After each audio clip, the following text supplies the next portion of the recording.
All right, guys, today's August 12th, 2025, and there was a city council meeting this morning, one of the regular session meetings. I did not catch all of it, but I caught the tail end of it, specifically the public comment portion. I want to bring this up here because I'm not seeing this anywhere here, but this is to deal with the city council and the city auditor. And there are some problems here, and it was a very thin session. I think there were maybe 6 people in attendance total, and 2 of those people did try to make discussion, and they got shut down pretty quick. They did get to speak their time, but it did seem confrontational towards the tail end of it. So if you didn't know, and I made some notes here, Natalie Lovell was appointed as the city's auditor back in February because the old city auditor was retiring. Now, the city auditor is responsible for auditing the city's finances and making sure everything is above board, right? Very important to have a city auditor that is going to be transparent and knows what they're doing.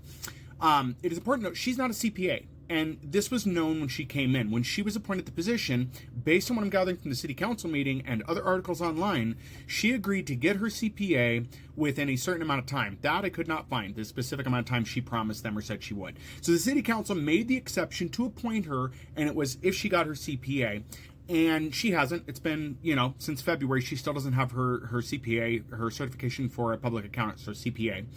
And now the city council is pushing us as it's not a big deal, and that, she doesn't really need to have it. They're willing to make an exception. And to quote one of the council members, this would be David Linweber, saying, actually, having the certification it wasn't a deal killer. We made the exception because we felt like we need someone who can be more of a leader than someone who can count well. Okay. The city auditor isn't a leader. The city auditor is a city auditor. Their job is to count well. So this oversight by the city council is rather disturbing, and it appears most of the members are willing to break the ordinance because it is a city ordinance to require the city auditor to be a CPA, to have an educational level there. Now, I want to clarify, I do not think city council members nor mayor should have to have educational requirements, because I think a common person should be able to get into there. But for departmental positions, city auditor, police chief, things like that, they should have background that educates them in those fields, right? City council's job is to be oversight for the city. Mayor's job is to manage the city. But the manager of a city cannot have all the certifications. Just like a manager in a job, in a business, that person's job is not to have all the certifications. Their job is to be able to recognize people able to do the work and oversee it. So they should have a little bit of knowledge of, but not necessarily be certified in. I think that's appropriate. That's why we hire specialized people to do jobs, right? Like, it shouldn't be a requirement that if you run a plumbing business, you be a plumber. It should be enough that you can understand what the customers need and have a basic understanding of things, but not be mastery of all. I know some people disagree with that, but I think that managing, being a leader, it's more important to understand issues and to be able to direct people that are specialized in that. So I think that's important. But certainly the city auditor should be a CPA because they're going to overlook details in the budget. And again, a manager should be able to go to a professional and say, hey, this looks funny. Can you explain this to me? Can you explain why this looks that way?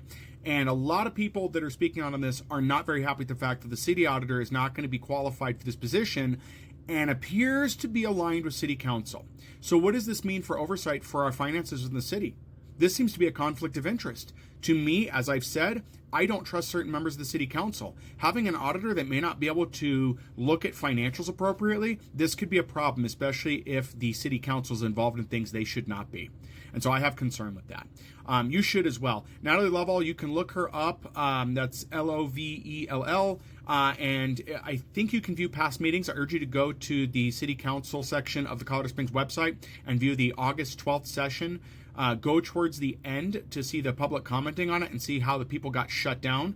The city council seemed to get confrontational, especially the president of the council, when these people wanted more discussion on this, and those people were shut down very quickly. So something shady's going on here, and I don't like it. And again, if I was to be mayor, these are the kind of things I'd be bringing attention to, and definitely trying to enforce our ordinances. Again, the mayor's job, as I've seen in the charter, is to enforce ordinances. The mayor should be giving pushback on this for sure, and I don't know what's happening. I may try to get a hold of the mayor. I don't know how effective that's going to be, but this is something that's happened. I guess the mayor is going to have a special meeting at some point, but I haven't seen anything for that or if it's public.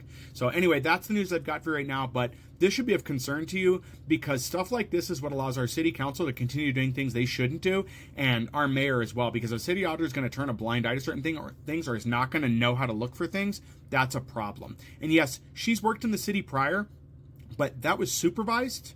this is an essentially unsupervised position as a major player within the system, and this should concern you.